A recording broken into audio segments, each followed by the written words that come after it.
Değerli Batman halkımız, her sene olduğu gibi bu sene de inşallah Teala önümüzdeki pazar günü, yani ayın 24'ünde Otogaryan'ın Mevlid alanında inşallah Teala Peygamber Efendimiz sallallahu aleyhi ve sellemin kutlu mevlidini tekrar hep beraber Batmanlı vatandaşlarımızla, halkımızla beraber inşallah Batman'a yakışır en güzel şekilde kutlamaya çalışacağız, kutlayacağız.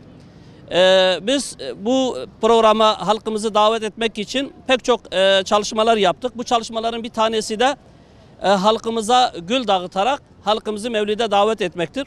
Peygamber Efendimiz sallallahu aleyhi ve sellemin mevlidini kutlamamızın asıl gayesi Peygamber Efendimiz'i tanımak, onu sevmek, onu birbirimize sevdirmek ve özellikle bugün ihtiyacımızın her şeyden daha çok olduğu Peygamber Efendimiz'i bu manada birbirimize tanıtarak onun barışa, kardeşliğe ve huzura tek çare olduğunu halkımızla paylaşmak istiyoruz.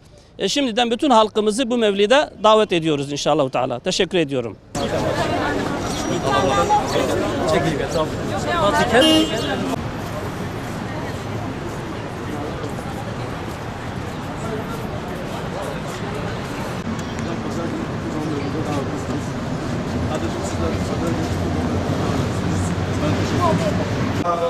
Pazar günü kutlu doğum önümüze davetlisiniz.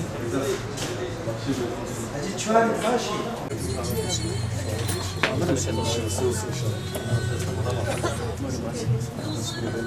Böyle. Hasan. Ben haberde çekildim.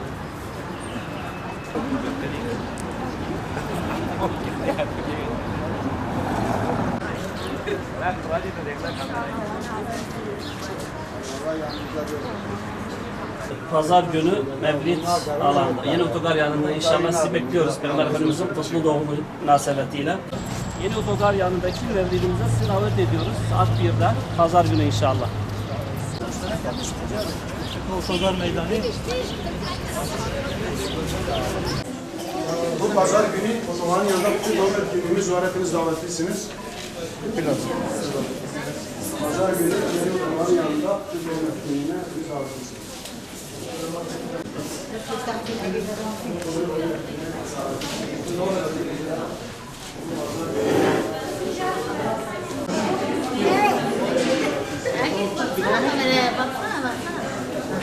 Bu pazar hayırlısıyla Kutlu Doğum programımız var Peygamber Sevdaları platformu olarak. Sizi davet etmeye geldik.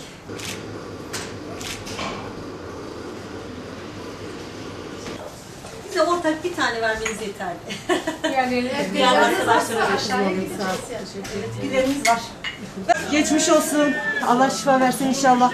Peygamber Sevdaları adına geliyoruz. Pazar günü Mevlid alanında kutlu doğumumuz var.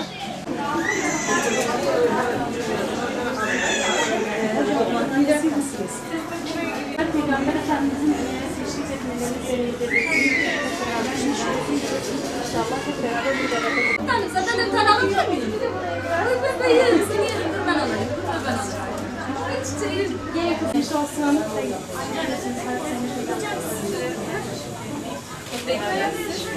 Her türlü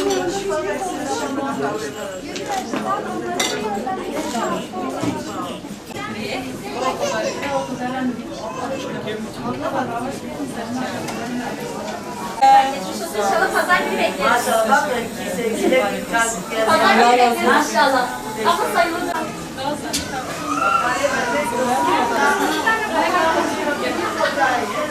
Kızlar hadi yani. Kızlarımızla beraber sizleri davet etmeye. Burası tamam herhalde. Bitti, hadi gelin kızlar.